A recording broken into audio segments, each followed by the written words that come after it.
The rain in Galway didn't just fall. It lashed against the harbor like shattered glass. Eamon sat in the darkened cab of his rescue truck, the engine idling, his eyes fixed on the shadowed alcove near the docks. He had come to bring his wife, Griselda, her forgotten umbrella before her grueling shift. Instead, he found her pressed against the damp brick wall, her hands tangled in the thick collar of Liam Moore's captain jacket. Liam's face dipped down. Griselda didn't pull away. She leaned in. The kiss was desperate, consuming, and so profoundly intimate that it stole the very air from Eamon's lungs. He couldn't breathe. The world dissolved into the roar of the Atlantic, masking the sound of his heart tearing apart. If stories of silent heartbreak, impossible choices, and the devastating price of betrayal speak to you, stay with me. The salt air of Galway always tasted like a promise, a harsh, cold vow that the sea would take what it wanted, and the people on the shore would simply have to endure. For Eamon, 34 and a veteran maritime rescue worker, the ocean was both an adversary and an old friend. But tonight, the true betrayal didn't come from the rising tide. It was 7:15 p.m. A squall was brewing, painting the sky in violent streaks of bruised purple and slate gray. Eamon sat behind the wheel of his heavy-duty rescue truck, the wipers fighting a losing battle against the freezing rain. Resting on the passenger seat was a bright red umbrella. Griselda had left it by the door again. She was always rushing, always prioritizing her brilliant mind over mundane details. As an ER doctor at Galway General, her hands were meant for saving lives, not remembering umbrellas. Eamon smiled a small, tired smile. He loved that about her. He loved the frantic way she kissed his cheek before sprinting to her car. He had driven down to the harbor, knowing she often stopped at the Harborview Cafe for a black coffee before her grueling night shifts. He pulled into a parking space facing the rear of the cafe, cutting the headlights so he wouldn't blind the patrons inside. The cobblestone alley was bathed in the sickly amber glow of a single street lamp. Eamon reached for the door handle, his grip tightening. He stopped. Through the cascade of rain sliding down his windshield, two figures stood pressed against the damp brick wall of the alley, hidden from the main street but entirely visible to Eamon's vantage point. One wore a recognizable beige trench coat, Griselda. The other wore the thick, dark navy jacket of a maritime captain. Eamon recognized the broad shoulders and the rugged stance immediately. It was Liam Moore. They all knew Liam. Charming, reckless, a man who treated the Atlantic like his personal playground. Eamon blinked, his brain desperately trying to misinterpret the visual data. They are just talking, he told himself. Liam is giving her a boat schedule. He's telling her a joke. Then, Liam's hands moved. They slid under the lapels of Griselda's coat, pulling her flush against his chest. Griselda didn't flinch. She didn't push him away. Instead, her hands tangled in the thick wool of Liam's collar. She tilted her head, rising slightly on her toes, and leaned in. The kiss was not a mistake. It wasn't a drunken slip or a momentary lapse in judgment. It was deep, agonizingly familiar, and hungry. It was the kind of kiss a woman gave a man she had been longing for, a kiss that held secrets in its frantic rhythm. Inside the insulated cabin of the truck, the silence was deafening. Eamon felt a physical blow strike the center of his chest. His lungs seized. The air was suddenly sucked out of the vehicle, leaving him gasping, clutching the steering wheel as if he were drowning in 50 feet of black water. His wife, his Griselda, the woman who had pressed her forehead against his at the altar and promised him forever. He watched, paralyzed, as her fingers stroked the back of Liam's neck. A phantom pain ripped through Eamon's ribcage. He wanted to throw open the door. He wanted to scream, to drag Liam by his collar and throw him into the freezing bay. He wanted to demand why. Before his trembling hand could force the door open, a sharp, piercing static erupted from the emergency radio mounted on his dashboard. Mayday! Mayday! Galway Coast Guard, this is the Celtic Rose. We've struck the outer reef. Taking on water fast. We are going down. Mayday! Eamon froze. The voice crackling through the desperate static was unmistakably Liam's first mate. Through the windshield, Eamon saw Liam pull away from Griselda, his phone suddenly vibrating wildly in his pocket. The captain looked at the screen, panic flashing across his face, and without another word to Griselda, he sprinted toward the docks. Griselda stood there in the rain, her lips swollen, touching her mouth with trembling fingers before turning toward her car. The radio shrieked again. "Anyone copy? We are sinking." Eamon sat in the dark, his heart shattered into 1,000 jagged pieces, staring at the flashing red light of his radio. His wife's lover was about to die at sea. All Eamon had to do was nothing. The red pulsing light of the dashboard radio glared in the darkness of the cabin like a mocking, relentless heartbeat. "Galway Coast Guard, do you copy? We're taking on water. The hull is breached." Eamon sat frozen, watching Griselda's taillights blur and fade into the stormy distance. She was heading back to the hospital, retreating to her sanctuary of sterile lights and white coats, entirely unaware that the foundation of their life together had just collapsed in the rain. Her brake lights bled red onto the wet asphalt, casting a crimson reflection on the forgotten umbrella resting uselessly on his passenger seat. Through the relentless, driving downpour, Liam Moore was already a frantic shadow tearing down the wooden pier. The captain didn't wait to coordinate with the Coast Guard. Driven by the desperate need to save his crew and his sinking livelihood, Liam leaped into a small, motorized Zodiac tied to the harbor master's dock. He yanked the outboard motor's pull cord with violent force. The engine roared to life, and within seconds, Liam was steering the fragile, inflatable boat straight into the violent maw of the squall, heading toward the Celtic Rose, which was bleeding out against the unforgiving, jagged rocks of the outer reef. Eamon's hand hovered over the radio microphone. His knuckles were stretched bone white under the skin. The silence inside his truck was a suffocating vacuum, broken only by the terrified, static-laced pleas of dying men. "Let him go," a dark, venomous voice whispered in the deepest recesses of his mind. "Let the Atlantic have him. It's what the sea does. It takes." It was a terrifyingly simple equation. If Eamon waited just 10 minutes to acknowledge the call, if he blamed the delay on radio interference from the electrical storm, the freezing, violent waters of the bay would solve the greatest agony of his existence. The jagged reef would tear the Zodiac apart. Griselda would mourn, certainly, but she would still be his wife. The dirty, devastating secret would sink straight to the ocean floor, buried forever beneath the tide. But Eamon was not a murderer. He was a savior of the damned. He had built his entire identity, his marriage, and his very soul on the absolute promise of pulling people back from the abyss. He could not let innocent crewmen drown just to feed his vengeance. With a ragged, shuddering exhale that tasted like defeat, Eamon snatched the microphone from its cradle. "Celtic Rose, this is Galway Rescue Station. We copy your mayday. Launching rescue vessel now. Brace for impact and hold your position." He threw the truck into gear. The heavy tires spun wildly on the slick cobblestones for a fraction of a second before catching traction. Eamon tore through the narrow, rain-slicked streets of the harbor town, the emergency siren wailing a mournful tune above the roar of the wind. Every turn he took was pure muscle memory, yet his mind felt entirely detached, floating somewhere cold and dark, suspended above the wreckage of his own heart. When he slammed his shoulder through the heavy double doors of the rescue station, the harsh fluorescent lights felt like a physical assault. The air inside was thick with the familiar, metallic scent of neoprene, salt, and stale coffee. Zora was already there, aggressively zipping up her high-visibility yellow survival suit. At 28, she was a formidable force of nature, a seasoned rescue swimmer with sharp, calculating eyes that missed absolutely nothing on or off the water. She tossed a Kevlar helmet onto the wooden bench and looked up as Eamon staggered into the locker room. "Eamon, you look like a dead man walking," Zora said, her brow furrowing deeply. She stepped closer, her keen gaze scanning his pale, rigid face. "Did you hear the call? It's Moore's trawler. The idiot must have left his crew out there when the gale warnings hit." Eamon walked past her, his movements stiff, almost robotic.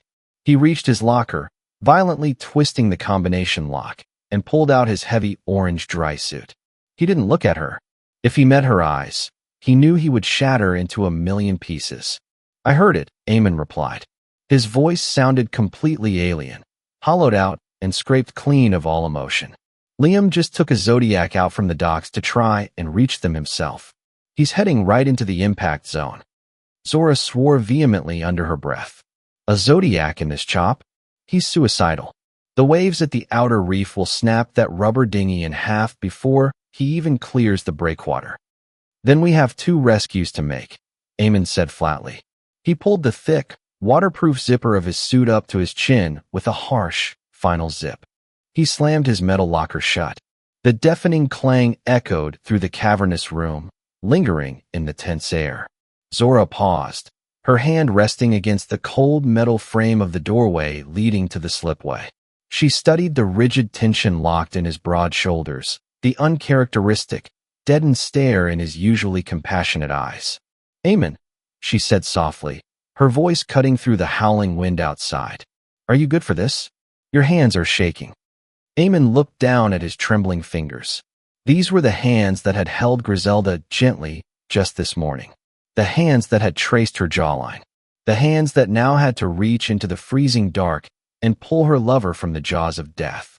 He slowly curled them into tight, unforgiving fists, burying the tremor deep within his palms. I'm fine, he lied, stepping past her and out into the freezing, violent gale. Let's go. The twin diesel engines of the Banshee, Galway's primary heavy-weather rescue cruiser, roared to life with a deep, vibrating thunder that rattled Eamon's teeth. He stood at the helm inside the enclosed cabin, his hands locked onto the steering wheel with a grip so white and rigid it looked like carved bone. Beside him, Zora secured her harness to the safety line, her eyes darting between the radar screen and the black windshield, which was being relentlessly hammered by sheets of freezing water. Eamon pushed the throttles forward. The Banshee surged away from the slipway, her reinforced bow immediately slamming into a 5-foot swell within the harbor limits. The impact sent a violent shudder through the deck, but Eamon barely felt it. The physical world was a dull, muted background to the vivid, agonizing reel playing behind his eyes. 5 years ago, the air hadn't tasted of bitter rain and diesel exhaust. It had tasted of champagne, sea salt, and the sweet, lingering scent of Griselda's jasmine perfume. They had married in a small, weathered stone church sitting on a cliff overlooking this very bay. The sun had broken through the perennial Galway clouds just for them, casting a warm, golden halo around Griselda. She had worn a simple, elegant silk gown, her dark hair pinned back, her eyes shining with an intensity that Eamon believed belonged entirely to him. He remembered the exact weight of her hands in his. He remembered the specific, sacred vow she had whispered to him after the priest had finished his formal blessings. You and me, Eamon, she had murmured, her thumb tracing the gold band she had just slipped onto his finger. We are the line between life and death in this town.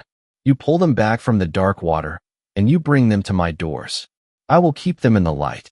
As long as we hold that line together, nothing can break us. It was the foundation of their marriage. They were the bridge, the unyielding, noble pact between the sea and the shore.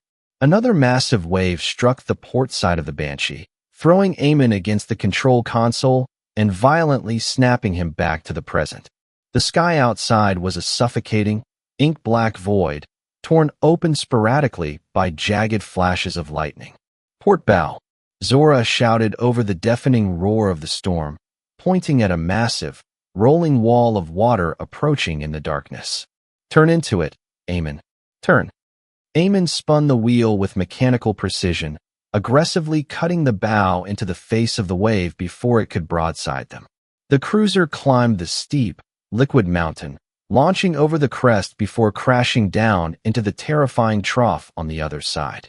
The suspension seats absorbed the worst of the blow, but the jolt still rattled Eamon's spine. He stared out into the abyss, his chest heaving. The vow was a lie. The bridge was shattered. While he had been out in the freezing dark, honoring their sacred pact, she had been finding warmth in the arms of another man. And not just any man. Liam Moore, a man whose reckless arrogance Eamon despised. A man who treated the ocean with the same careless entitlement with which he had apparently treated Eamon's wife. Eamon. Zora's voice cut through the cabin, sharp and demanding. She reached over and gripped his forearm, her fingers digging hard into the thick neoprene of his dry suit. He finally looked at her. Beneath the harsh red glow of the instrument panel, Zora's face was an intense mask of concern. She wasn't just looking at a colleague. She was looking at a man standing on the edge of a precipice. "Your timing is off," she said, her voice dropping to a dangerous, low register that the howling wind couldn't drown out. "You hesitated on that last swell. If you are not in this boat with me right now, if your head is somewhere else, you need to tell me. Because if you freeze out there at the reef, we both die." Eamon stared down at her hand on his arm, then back out at the raging storm. He could still feel the phantom sensation of suffocation, the image of Griselda rising on her toes to deepen the kiss. He swallowed the bile rising in his throat, forcing the shattered pieces of his soul into a cold, dark box deep within his chest. He locked it. He had to. "I'm here, Zora," Eamon said, his voice flat, devoid of all humanity. He pushed the throttles forward again, driving the Banshee past the protective breakwater and out into the open, unforgiving Atlantic. "I'm not letting the sea take anyone tonight. Not even the man I want dead." Beyond the Galway breakwater, the Atlantic Ocean was not merely water. It was a physical manifestation of wrath. The Banshee was violently pitched and rolled, a fragile orange insect crawling across the face of liquid mountains. The wind shrieked through the radio antennas like tortured souls, a deafening, continuous howl that vibrated in Eamon's molars. He stood at the helm, his legs spread wide, riding the shock-absorbing deck plates with the deeply ingrained balance of a man who had spent half his life fighting the tide. But tonight, the storm outside was nothing compared to the violent tempest raging inside his skull. Every time the bow of the cruiser slammed down into a trough, sending massive sheets of freezing spray across the reinforced glass, Eamon saw it again. The dim alleyway, the flash of Griselda's beige coat, the way her hands had eagerly tangled in Liam's collar, the devastating surrender in her posture. The images flashed in sync with the lightning strikes that violently illuminated the black, churning sea. Eamon's teeth ground together so hard his jaw ached. A dark, ugly, and unfamiliar fury curled in his gut, tasting of bile and copper. He wanted to scream into the radio. He wanted to tear the helm from its mounting. He wanted to drive the Banshee straight into the jagged, granite teeth of the outer reef and let the ocean swallow the agonizing pain hole. "Range is 3/4 of a mile, bearing 290, Zora shouted, her voice cutting through the deafening roar of the engines. She was strapped into the navigator's seat, her eyes fixed entirely on the green, sweeping arm of the radar screen. "I'm painting a solid return on the rocks. The Celtic Rose is pinned hard on the starboard side, and I've got a smaller blip, erratic movement, closing fast on the wreck. It has to be more Zodiac." "The idiot!" Eamon spat, the words tearing out of his throat before he could stop them. "He's going to get himself killed before we even reach him." A sudden, terrifying thought struck Eamon, chilling his blood faster than the freezing water battering the hull. If Liam died out there, crushed against the reef in his pathetic rubber dinghy, Eamon would never have to confront him. He would never have to ask why. Griselda would become a grieving, tragic figure, mourning a secret lover she could never openly cry for. Eamon would be left to live the rest of his life pretending he didn't know, forced to comfort his wife while she wept for the man who had stolen her from him. The thought was utterly unbearable. It was a slow, agonizing poison. "No," Eamon decided, his hands tightening on the wheel until the joints popped. "He doesn't get to die. He doesn't get to escape. I will drag him back to shore. I will force her to look at him, bloody and broken, and then look at me. She will know." "Hold on," Eamon roared. A monstrous, rogue wave, a towering wall of black water at least 30 feet high, suddenly materialized out of the darkness, directly in their path. The top of the wave was already breaking, a chaotic avalanche of white foam rushing down its steep face. Eamon didn't hesitate. He jammed the twin throttles entirely forward. The diesel engine screamed in protest as the Banshee surged up the impossible incline. Gravity clawed at them, threatening to pull the heavy cruiser backward into the trough to be crushed by the immense weight of the collapsing crest. "Eamon, you're going to stall her," Zora yelled, her hands braced hard against the console, her eyes wide with terror. "I've got it," he snarled back, a primal, guttural sound echoing the roar of the sea. He held the angle perfectly, cutting into the wave just a fraction off-center to prevent a pitchpole capsize. The Banshee launched over the peak in a terrifying moment of weightlessness. For 3 agonizing seconds, the heavy cruiser was entirely airborne. Then, they slammed down into the backside of the swell with an impact that felt like hitting concrete. Eamon's knees buckled slightly, but his grip on the wheel remained absolute. He blinked away the stars exploding in his vision. Through the violently clearing spray, illuminated by a harsh, jagged flash of lightning, the wreckage finally appeared. The Celtic Rose, an 80-foot fishing trawler, was impaled on the jagged, dark teeth of the outer reef. Her stern was already submerged, the angry sea tearing at her upper decks. And there, caught in the violent backwash between the sinking ship and the deadly rocks, a small, dark shape was being mercilessly tossed like a rag doll. It was Liam's Zodiac, already half deflated and rapidly being sucked toward the crushing, metallic jaws of the sinking trawler. "Deploy the forward searchlights," Eamon commanded, his voice cold, sharp, and stripped of all emotion. The dark fury was locked away. Now, there was only the cold, mechanical execution of vengeance disguised as duty. "We're going in." The fluorescent lights of Galway General's emergency room hummed with a sterile, relentless energy that usually grounded Griselda. Tonight, however, the stark whiteness felt blinding, almost accusatory.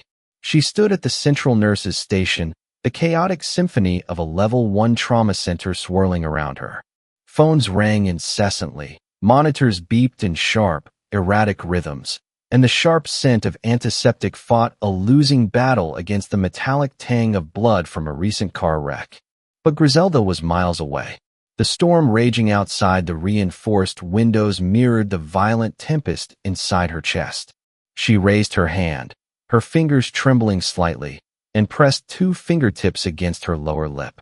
The skin there was still faintly bruised, still thrumming with the ghostly, electric heat of Liam's kiss in the dark alleyway. It had been reckless, insane, a catastrophic lapse in the careful, compartmentalized life she had built with Eamon. For 5 years, she had buried Liam more beneath layers of medical journals, surgical scrubs, and the quiet, solid comfort of her marriage. Liam was the jagged, bleeding edge of her past, the boy who had broken her heart before he vanished into the Atlantic, only to return when she was securely anchored to Eamon. She loved her husband.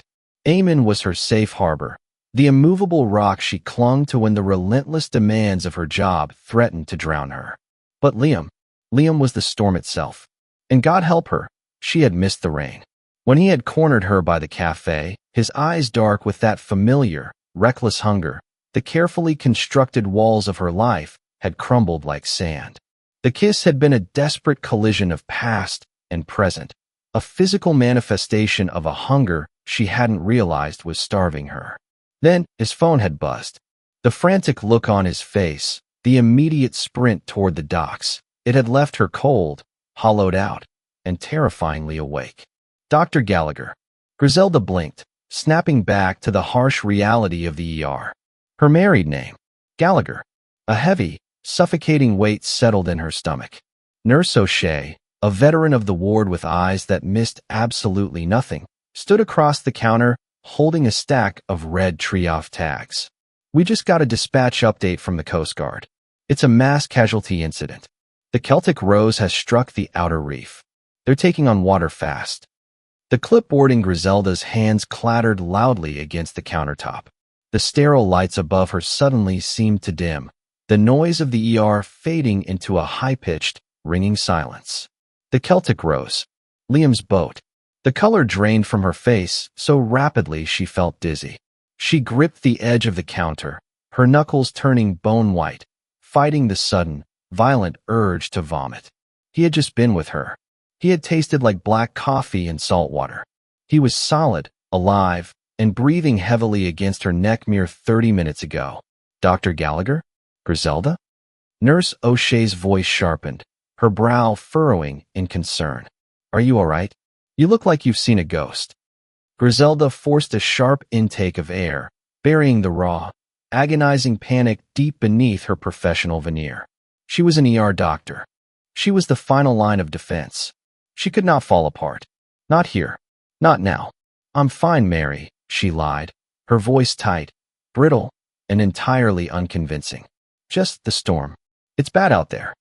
The worst we've seen in a decade, O'Shea agreed grimly, though her sharp eyes lingered critically on Griselda's pale face. They say Captain Moore took a Zodiac out himself to try and reach his crew before the rescue cruiser even launched. Foolish man. The Banshee is en route now, but with swells this size, she didn't finish the sentence. She didn't have to. Everyone in Galway knew what happened to small boats on the outer reef in a gale. They were chewed up and spat out as splintered driftwood. Griselda turned away, her heart hammering against her ribs like a trapped bird. Eamon. Her husband was out there, steering the Banshee into the teeth of the storm. He was risking his life to save the very man who had just had his hands beneath her coat. The sickening, horrific irony of the situation threatened to crush her. Eamon, the man she had promised her life to, was fighting the ocean to bring her the man she had just betrayed him with. Prepare trauma bays 1 through 4, Griselda commanded, her voice slicing through the ringing silence in her head. She shoved the memories of the alleyway into a dark, locked box, replacing them with cold, clinical urgency. Get the warming blankets, massive transfusion protocols ready, and Paige respiratory. We need to be ready when they get here. She turned toward the double doors of the ambulance bay, her eyes fixed on the rain lashing against the glass. Please, Eamon, she silently begged, her hands trembling as she pulled on a pair of sterile blue gloves. Bring him back. Bring him back alive. But God help me, I don't know what I'll do when you do. The twin searchlights of the Banshee sliced through the chaotic darkness, their harsh, blinding beams illuminating a nightmare of churning water, jagged rock, and splintered fiberglass. The Celtic Rose was a dying beast, groaning in metal agony as the violent sea systematically tore her upper decks to pieces. But Eamon's eyes were not on the doomed trawler. Caught in the vicious, swirling backwash between the reef and the sinking ship, the black rubber Zodiac was rapidly deflating. It had been slammed repeatedly against the granite teeth of the reef. The outboard motor was gone, sheared off violently by the impact. I see him, Zora screamed over the deafening roar of the tempest, pointing toward the wreckage. Starboard bow. He's trapped beneath the console. Eamon didn't need her to point. His eyes, burning with a cold, terrifying clarity, were already locked on the figure desperately clinging to the remains of the steering column. Liam Moore's face was a pale, blood-streaked mask in the blinding glare of the searchlights. His heavy captain's jacket, the very same jacket Griselda's hands had eagerly gripped just an hour ago, was snagged violently on a piece of twisted metal. The ocean surged, submerging him completely for terrifying, suspended seconds, before violently spitting him back up to gasp for air. Bring us in, Eamon, Zora yelled, unhooking her safety harness. He's going under. I'm going in. No. Eamon's voice was a sharp, guttural bark that cut through the howling wind like a physical blow. He slammed his hand against Zora's chest, pinning her back against the navigator's seat. Zora stared at him, her eyes wide with shock and sudden anger. What the hell are you doing? The backwash is going to pull him under the hull of the trawler in less than 2 minutes. We have to act now. Eamon didn't answer. He couldn't. The dark, venomous voice in his head had grown into a deafening roar, drowning out the storm, drowning out his partner, drowning out his own humanity. Look at him, the voice whispered. Look at the man who took your wife. Look at the man who tasted her lips while you were buying her an umbrella. Eamon stared out the reinforced windshield. He held the throttles of the Banshee steady, maintaining their position a mere 30 yards from the wreck. 30 yards between life and death. 30 yards between vengeance and duty. Liam's head breached the surface again.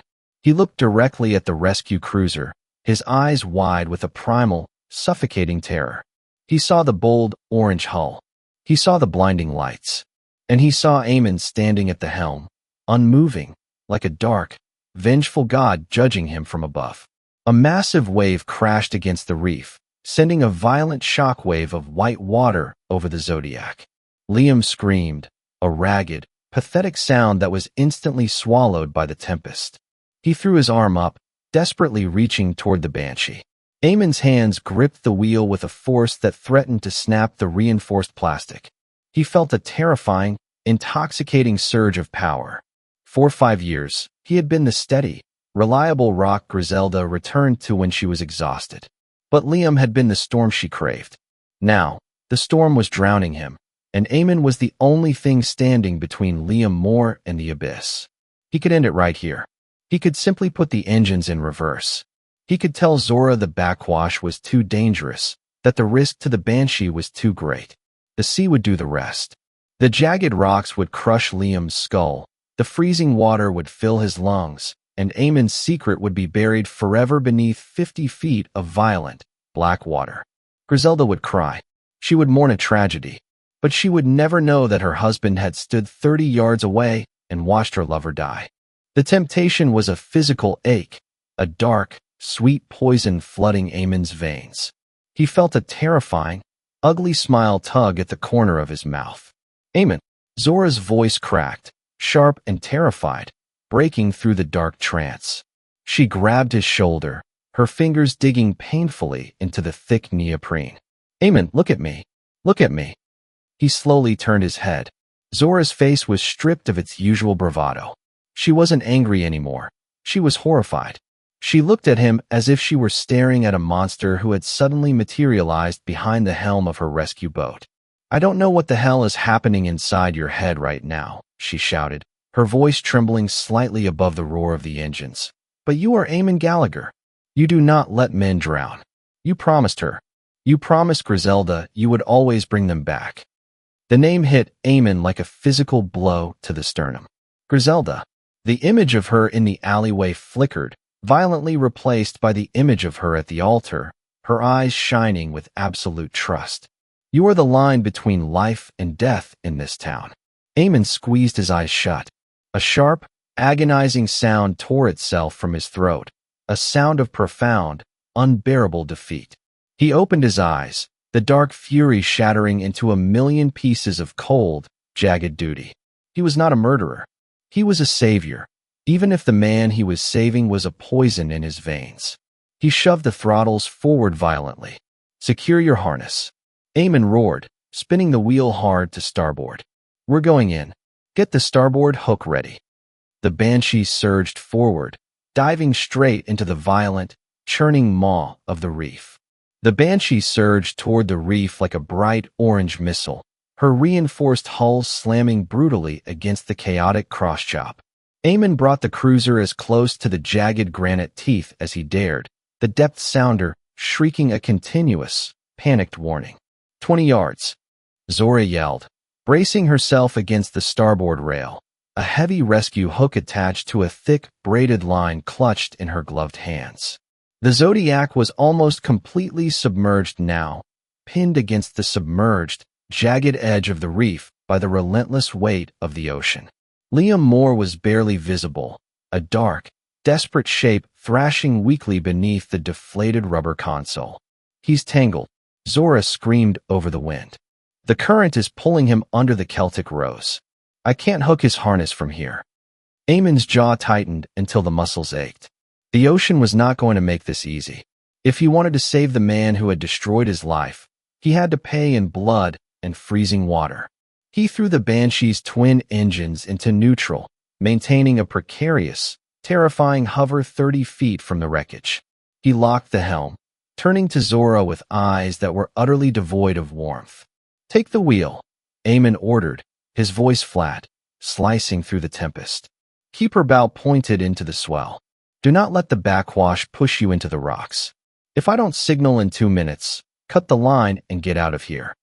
Zora's eyes widened, her sharp face paling beneath the harsh glare of the deck lights. "Eamon, no. You can't go in there. The backwash will crush you against the hull." "Take the wheel, Zora," he roared, a sound that finally matched the violence of the storm. It wasn't a request. It was the command of a man who had already accepted that part of him was going to die tonight. He didn't wait for her to argue. He grabbed the heavy carabiner attached to the primary winch line and snapped it violently onto the D-ring of his own survival harness. Without a second glance at his partner, Eamon vaulted over the starboard rail. The shock of the Atlantic was instantaneous and brutal. Even through the thick, insulated layers of his dry suit, the freezing water felt like a physical blow to the chest, stealing the air from his lungs. The current violently grabbed him, a massive, invisible hand dragging him down into the dark, churning chaos beneath the surface. He fought the water with mechanical, desperate strokes, his eyes burning from the salt and the bitter, agonizing reality of what he was doing. He was swimming toward his wife's lover. He was risking his own life to ensure Liam Moore could breathe the same air as Griselda again. Eamon breached the surface, gasping for air as a massive wave crashed over his head. The Zodiac was only 10 feet away. Liam was face up, his eyes rolled back, his pale skin glowing sickeningly in the sweeping beam of the Banshee's searchlight. His heavy jacket was hopelessly snarled in the twisted metal framing of the console. Eamon reached the wreckage, his thick neoprene gloves finding purchase on the slick, torn rubber of the dinghy. He pulled himself over Liam, the physical proximity suddenly nauseating him. This was the chest Griselda had pressed against. This was the neck her hands had touched. A surge of pure, dark hatred flared in Eamon's chest, so strong it threatened to choke him. He stared down at Liam's pale, unconscious face, his hands resting inches from the tangled mess of the jacket. It would be so easy. A single, sharp pull of the knife strapped to his thigh, a severed strap, and the ocean would finish the job. No. Eamon ground his teeth, squeezing his eyes shut against the freezing spray. He drew his serrated rescue knife, not to sever a life, but to save one. With violent, desperate slashes, Eamon sawed through the thick nylon webbing and the heavy wool of Liam's collar. The sea roared around them, violently tossing the wreckage, threatening to crush Eamon against the very rocks he was trying to pull Liam from. Finally, the jacket tore free. Eamon grabbed Liam by the heavy straps of his life vest, hauling his dead weight against his own chest. He turned his head toward the Banshee, raising one arm high into the blinding beam of the searchlight, and gave the signal. Instantly, the winch line pulled taut. The mechanized groan of the winch drum echoed over the storm as it violently dragged Eamon and his bitter cargo through the freezing, churning water. Every yard felt like a mile. Every second holding Liam's limp body felt like a physical betrayal of his own soul. They slammed hard against the bright orange hull of the rescue cruiser. Zora's strong hands grabbed the back of Eamon's harness, helping him haul Liam over the low freeboard and onto the slick, wet deck. Eamon collapsed onto the metal grating, his chest heaving, his muscles screaming in agony. Beside him, Liam Moore lay motionless, his chest barely rising. Zora dropped to her knees beside Liam, immediately checking for a pulse. She looked up at Eamon, her face pale, the wind violently whipping her wet hair. "He's got a pulse," Zora shouted, her voice shaking slightly. "It's weak, but he's alive. You got him, Eamon. You saved him." Eamon rolled onto his back, staring up into the violent, black sky. The storm raged on, but inside him, a cold, terrifying stillness had finally settled. He had done it. He had brought the man back from the dead. And now, he had to deliver him to the woman they both loved. The interior of the Banshee felt smaller now, its usually comforting, utilitarian space suddenly transformed into a suffocating pressure cooker. Outside, the Atlantic continued its violent assault, pitching the heavy cruiser side to side, but Eamon barely registered the storm anymore. The true tempest was inside the cabin, laid out on the metal grating of the deck. Liam Moore was a ghostly, battered mess. His dark navy captain's jacket was sliced open, exposing a torso mottled with deep purple contusions from the reef's jagged teeth. A nasty, ragged gash above his left eyebrow sluggishly leaked dark blood, mixing with the seawater pooling beneath his head. His pulse is thready, rates over 120, Zora reported loudly over the roar of the twin diesels. She was kneeling by Liam's head, her hands flying over the emergency medical kit. He's in shock, likely hypothermic, and I don't like the look of his abdomen. We need to get him packaged and warm, fast. Eamon stood frozen by the helm, water pooling around his heavy boots. His hands, still numb from the freezing ocean, hung uselessly at his sides. He stared down at Liam's face, the face he had watched Griselda kiss so desperately just 2 hours ago. It was a face currently hovering between life and death, entirely dependent on Eamon's mercy.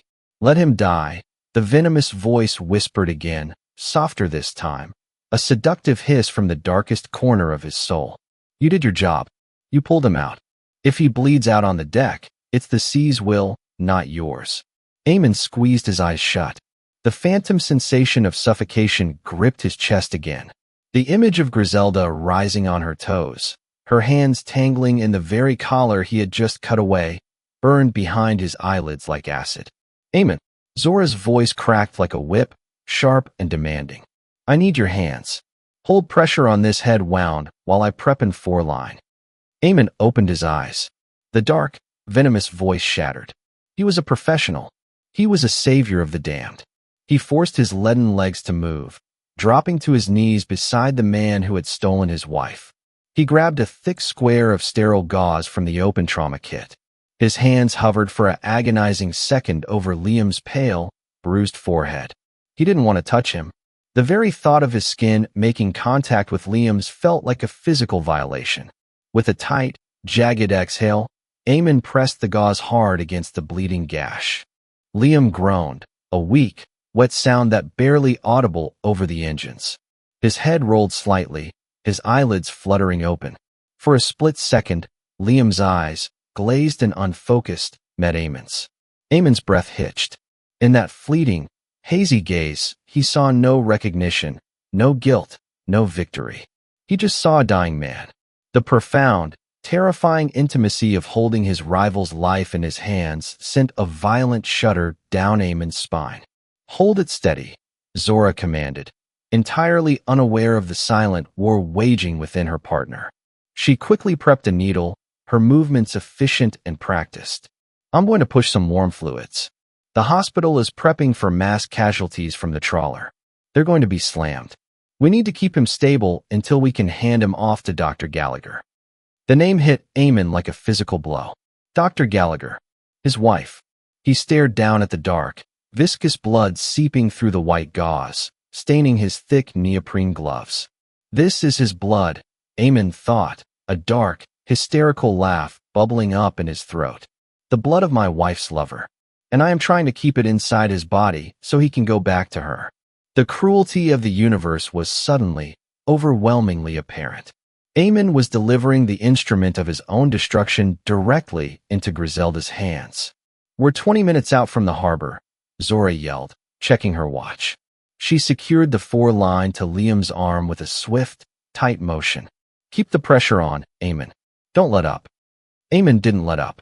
He leaned harder on the gauze, his eyes locked on Liam's pale, unconscious face. The hatred was still there, burning hot and bright in his chest, but it was now tempered by a cold, devastating realization. He had already lost Griselda. The moment she kissed Liam in that alleyway, their marriage had shattered. Saving Liam wasn't going to fix it. Letting him die wasn't going to fix it. All that was left was the brutal, agonizing truth. Eamon slowly unzipped the front pouch of his survival suit.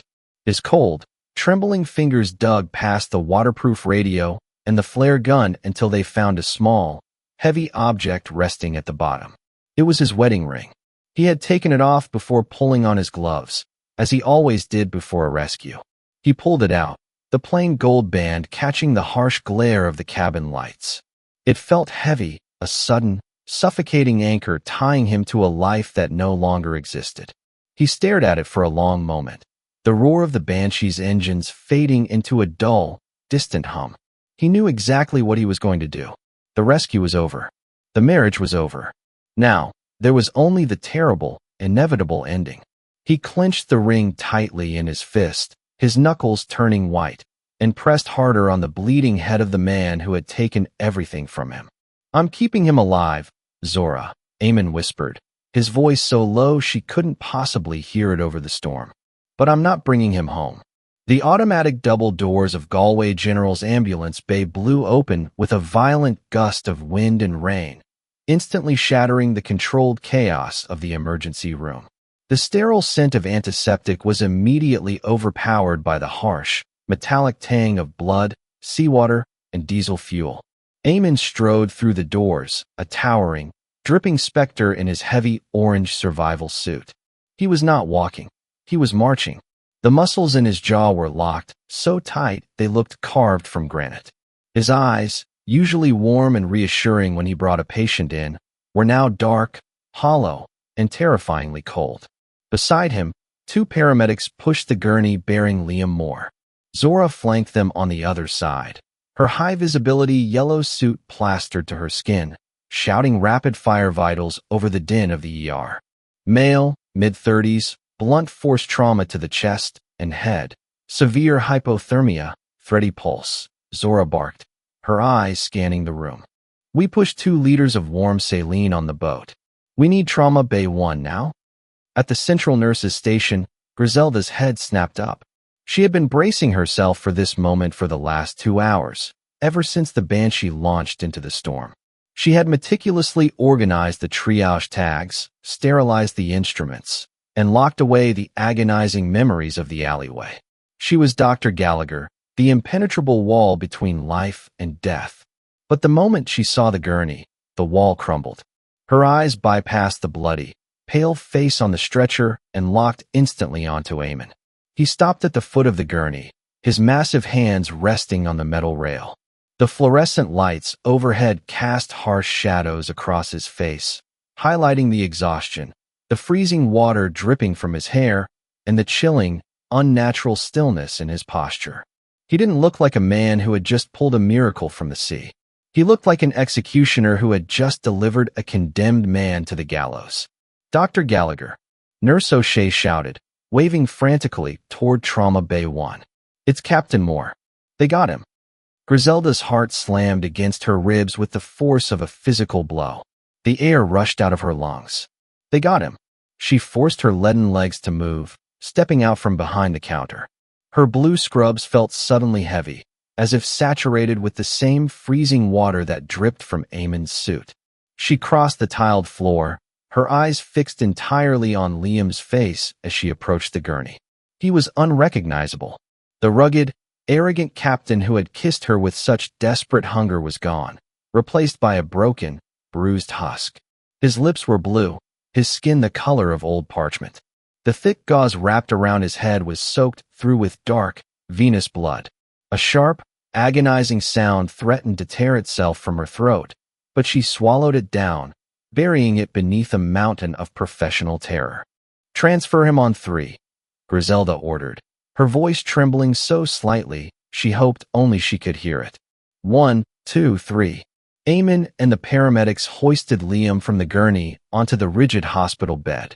Eamon's hands, the hands that had held her at the altar, the hands that had just pulled her lover from the jaws of the Atlantic, lingered for a fraction of a second on Liam's chest before he stepped back. Griselda immediately lunged forward with her stethoscope, pressing the cold metal disc against Liam's bruised chest. His heartbeat was a frantic, erratic flutter, like a dying bird trapped beneath his ribs. "Breath sounds are diminished on the left side," she said, her professional veneer cracking slightly at the edges. "Possible pneumothorax. Page respiratory, get a chest tube tray ready. Now." She looked up, instinctively seeking Eamon's eyes for the silent reassurance he always gave her after a brutal rescue. She needed the anchor. She needed her husband to tell her she was going to save this man, just as they had promised each other. But Eamon was not looking at her. He was staring at Liam's face, his expression completely unreadable. Eamon, Griselda breathed, the name slipping out before she could stop it. The raw vulnerability in her tone hung in the air between them, sharp and dangerous. Eamon slowly dragged his gaze from the bloody gauze to Griselda's face. The silence that stretched between them felt louder than the storm outside, louder than the screaming monitors, louder than her own frantic heartbeat. His eyes were cold, so incredibly cold. They were the eyes of a man who had stared into the abyss and realized the abyss had been waiting for him in his own home. In that single, terrifying heartbeat, Griselda knew. He knew. He had seen them. The realization struck her with the devastating force of a physical blow to the sternum. The air left the room entirely. Eamon didn't shout. He didn't demand an explanation. He simply reached into the deep pocket of his survival suit and pulled out a small, heavy object. He stepped closer, his boots squeaking loudly against the sterile linoleum floor. He reached out, his hand hovering over the metal tray beside Liam's bed, and dropped the object with a sharp, terrifying clatter. It was his gold wedding ring. "He's all yours, Doctor," Eamon said, his voice a flat, deadened rasp that echoed in the sudden silence of the trauma bay. "I kept my promise. I brought him back." He turned on his heel, his heavy boots echoing loudly as he walked out of the ER, straight back into the violent, raging storm. The sharp, metallic clink of Eamon's wedding ring hitting the stainless steel instrument tray echoed through trauma bay 1 like a gunshot. For 2 agonizing seconds, the frantic, choreographed chaos of the emergency room ceased entirely. The nurses, the respiratory therapist, even Zora, who was still dripping seawater near the door, froze. The air in the room was suddenly sucked out, leaving a suffocating vacuum in its wake. Every eye flicked from the unmoving body of Captain Moore to the plain gold band resting perfectly still beside a row of sterile scalpels. Then, Eamon's heavy boots retreated down the corridor, the rhythmic, wet thud fading into the howling maw of the storm outside. Griselda stood paralyzed. Her hand, still clutching the stethoscope against Liam's bruised chest, trembled violently. The sterile, fluorescent lights beat down on her, exposing her completely. She was naked in her guilt, stripped of her professional armor by a single, silent gesture from the man she had promised her life to. He knew. The realization was a physical agony, a cold, jagged blade twisting in her gut. He had seen them in the alleyway. He had watched her lean into Liam's kiss. And yet, knowing that, he had still launched the Banshee into the worst gale of the decade. He had plunged into the freezing Atlantic, risking his own life to tear her lover from the jaws of the outer reef. He had brought Liam back, not out of love for her, but to deliver the ultimate, devastating punishment. "Dr. Gallagher." Nurse O'Shea's sharp, urgent voice shattered the silence, violently yanking Griselda back to the precipice of life and death. The heart monitor above Liam's bed suddenly shrieked, the steady, rhythmic blips deteriorating into a chaotic, terrifying wave. "Detach," O'Shea yelled, reaching for the defibrillator paddles. "He's crashing. Pressure is dropping rapidly. I can't feel a radial pulse." Griselda blinked, gasping for air as if she had been the one pulled from the ocean. The room spun wildly for a fraction of a second before her medical training. The deeply ingrained muscle memory of thousands of hours in the ER violently kicked in, forcefully suppressing the horrific collapse of her marriage. "Hold compressions," Griselda barked, her voice suddenly stripping itself of all tremor, ringing out with cold, absolute authority. She ripped the stethoscope from her ears and practically threw it onto the bed. "His left lung has completely collapsed. The tension pneumothorax is compressing his heart. We need to decompress his chest now, or he's dead in 60 seconds. She didn't look at the wedding ring. She couldn't. If she looked at that golden circle, she would fall apart completely, and Liam Moore would die on her table. "Betadine and a 14-gauge needle. Now," she demanded, holding her gloved hand out sharply. A nurse slapped the heavy-bore needle into her palm. Griselda didn't hesitate. She located the second intercostal space on Liam's battered left chest, right in the midclavicular line, exactly where her lips had rested just hours before. The cruel irony was suffocating, but she shoved it down into the dark box in her mind.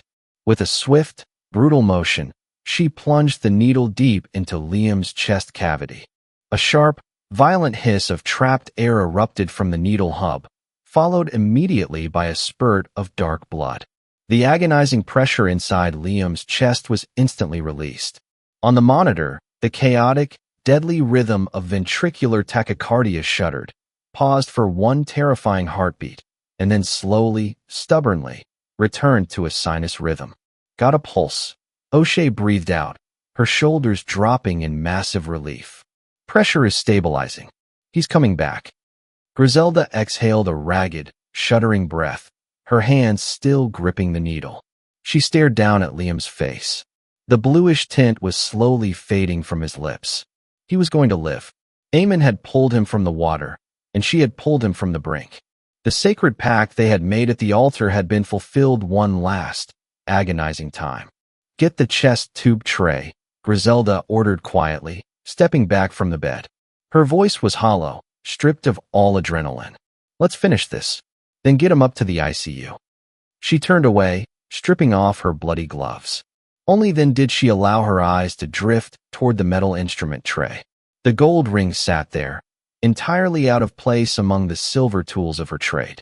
It was a small, heavy testament to the absolute destruction she had wrought. She had saved Liam's life. But as she stared at Eamon's discarded ring, Griselda knew with terrifying certainty that she had just lost everything else. The storm broke just before dawn. The howling wind that had violently battered the Galway General Hospital for 12 agonizing hours finally surrendered, leaving behind a profound, ringing silence. The bruised, slate-gray sky slowly bled into a pale, washed-out blue, casting long, stark shadows across the sterile white linoleum of the intensive care unit corridor. Griselda stood outside room 412, leaning heavily against the cool cinderblock wall. Her blue scrubs were stained with dark, dried blood, Liam's blood. Her hands, shoved deep into her pockets, were trembling so violently she had to clench her fists to keep them still. In her right pocket, her fingers obsessively traced the smooth, cold curve of Eamon's gold wedding band. Liam was stable.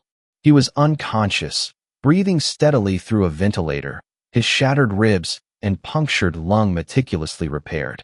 She had saved him. Eamon had pulled him from the abyss, and she had dragged him back into the light. The sacred pact they had made at the altar had been fulfilled one last, agonizing time. But the victory tasted like ash in her mouth. She closed her eyes, the phantom sensation of suffocation gripping her chest again.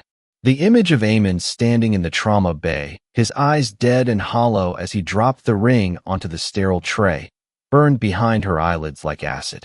It was a silent execution. A heavy, deliberate footstep echoed down the empty corridor. Griselda's eyes snapped open. Eamon was walking toward her. He had changed out of his heavy orange survival suit, now wearing a simple gray sweater and dark jeans. His hair was still damp, plastered to his forehead. He looked exhausted, older, hollowed out by the violent tempest he had fought both on the ocean and within his own soul. He stopped 10 feet away from her. The distance felt like a chasm she could never bridge. For a long, agonizing minute, neither of them spoke. The only sound was the rhythmic, mechanical hiss-click of Liam's ventilator seeping through the heavy wooden door of room 412. Is he going to live? Eamon's voice was a flat, deadened rasp. It wasn't a question laced with hope or malice. It was merely a request for a status report, as if Liam were just another stranger pulled from the tide. Griselda swallowed the heavy knot of tears in her throat. Yes, she whispered, her voice cracking violently. He's stable. He'll wake up tomorrow. Eamon gave a single, slow nod. He didn't look toward the room. His eyes, devoid of all the warmth that had anchored her for 5 years, remained fixed on her face. Why, Griselda? The question wasn't shouted. It wasn't accusatory. It was asked with a quiet, profound devastation that entirely shattered her remaining defenses. Tears finally spilled hot and fast down her cheeks. She pulled her hands from her pockets. Eamon's ring clutched tightly in her palm. Eamon, I never meant for this to happen. I swear to you. Liam, he was before you. Before everything. We were young, and he left. He just vanished into the Atlantic, and it broke me. She took a hesitant step toward him, desperate to bridge the chasm, but his posture immediately rigidified, stopping her dead in her tracks. When he came back, when he started running the Celtic Rose again, I thought I could ignore it. She continued, her voice hitching with agonizing sobs. I thought I had buried it. You were my safe harbor, Eamon. You saved me. I love you. You love the harbor, Eamon corrected her softly, his words slicing through her excuses with terrifying precision. But you missed the storm. Griselda gasped as if she had been struck physically. The raw, brutal truth of his words stripped away the last of her self-deception. He saw her completely. He saw the dark, chaotic hunger she had tried so desperately to hide behind her white coat and her vows. I saw you in the alleyway, Eamon said, the memory visibly tightening the muscles in his jaw. I brought you your umbrella, and I watched you kiss him. I watched you surrender to him, Griselda, while I was sitting in the rain. Eamon, please, she begged, reaching a trembling hand out toward him. It was a mistake, a momentary lapse. It meant nothing. It meant everything, he countered, his voice finally vibrating with suppressed fury. It meant enough for you to risk our entire life. And it meant enough for him to risk his own life in that Zodiac tonight. He looked past her, his gaze finally resting on the door of room 412. The silence stretched again, heavy with the terrifying weight of finality. Eamon had brought Liam back. He had paid the ultimate price, risking his own soul to ensure the man she truly wanted didn't die in the dark water. I held him, Eamon whispered, his eyes distant, reliving the agonizing nightmare on the reef. I held his bleeding head on the deck of my boat. I felt his pulse fading. I could have let him slip under, Griselda. It would have been so easy. I wanted to. Griselda squeezed her eyes shut, a sharp sob tearing itself from her throat. The thought of Eamon battling his own darkness to save the man who had destroyed him was an unbearable, tragic beauty. But I didn't, Eamon finished, finally looking back at her. The coldness in his eyes had entirely crystallized. Because I promised I would always bring them back to your doors. I kept my vow, but the pact is broken. He took a slow, deliberate step back. The silence in the ICU corridor was deafening. The rhythmic, mechanical hiss of Liam's ventilator from room 412 felt like a metronome, counting down the final, agonizing seconds of a 5-year marriage. Griselda stood frozen against the cinder block wall, tears streaming unchecked down her face. Eamon had taken a deliberate step back, increasing the physical and emotional chasm between them. His eyes, usually warm and filled with the quiet strength of the Galway harbor, were now as cold and unforgiving as the Atlantic itself. He had saved the man who had destroyed his life. He had fulfilled his sacred vow to her. And in doing so, he had entirely severed his own heart from hers. Eamon, please, Griselda choked out, the words tearing at her throat like swallowed glass. She unclenched her fist, revealing the plain gold band resting in her trembling palm. It was slick with her sweat and Liam's dried blood. You can't just leave. We can fix this. I'll transfer hospitals. I'll never see him again. Please, Eamon. You're my home. Eamon stared at the ring in her hand. A small, bitter smile ghosted across his lips, devoid of any real humor. It was a smile born of profound exhaustion and absolute defeat. I was never your home, Griselda, Eamon said, his voice dropping to a devastatingly quiet register. I was just a storm shelter. You built your life with me because it was safe, because I was predictable, because I always came back from the dark water. He slowly shook his head, the movement heavy with finality. But you don't love the shelter, Eamon continued, his gaze drifting past her toward the closed door of room 412. You love the storm. You love the chaos. You love the boy who vanished into the tide and came back to pull you into the alleyway. I saw it, Griselda. I saw how you looked at him. You never looked at me like that. Not even on our wedding day. Griselda gasped, a sharp, ragged sound that echoed off the sterile walls. The truth of his words was a physical blow, stripping away the last layers of her desperate denial. He saw her completely. He saw the ugly, selfish hunger she had tried so hard to bury beneath her white coat and her vows. I couldn't let him die out there, Eamon said, turning his gaze back to her. The coldness in his eyes had softened into something far more agonizing, a deep, tragic pity. If I had let the reef take him, his ghost would have haunted this hospital and our marriage forever. You would have spent the rest of your life mourning a phantom. I couldn't live with that, and I couldn't live with myself. He took another step back, his heavy boots making a soft, scraping sound against the linoleum. So I paid the price, Eamon whispered, the weight of his sacrifice settling heavily on his broad shoulders. I pulled him from the wreckage. I held his bleeding head on the deck of my boat. I fought the ocean and my own soul to make sure he took another breath. He reached into his pocket and pulled out his car keys. The metallic jingle was shockingly loud in the quiet corridor.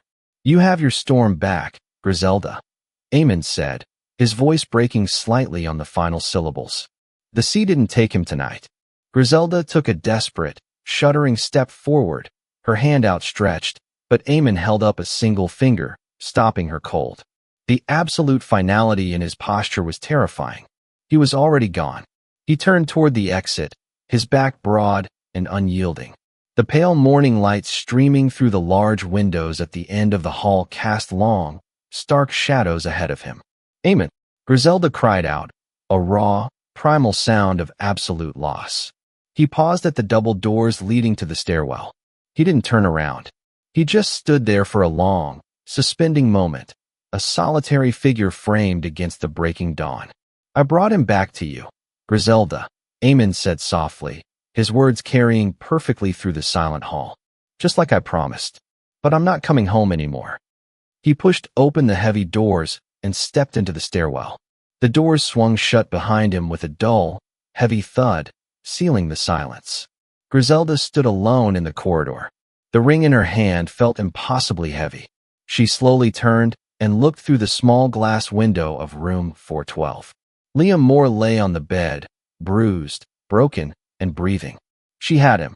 She had her storm. But as she stood there in the quiet dawn, clutching the discarded ring of the man who had sacrificed his soul to save her lover, Griselda finally understood the devastating truth. She had won the battle for Liam's life, but she had lost the only man who had ever truly loved her. And she would have to live with that silence for the rest of her life.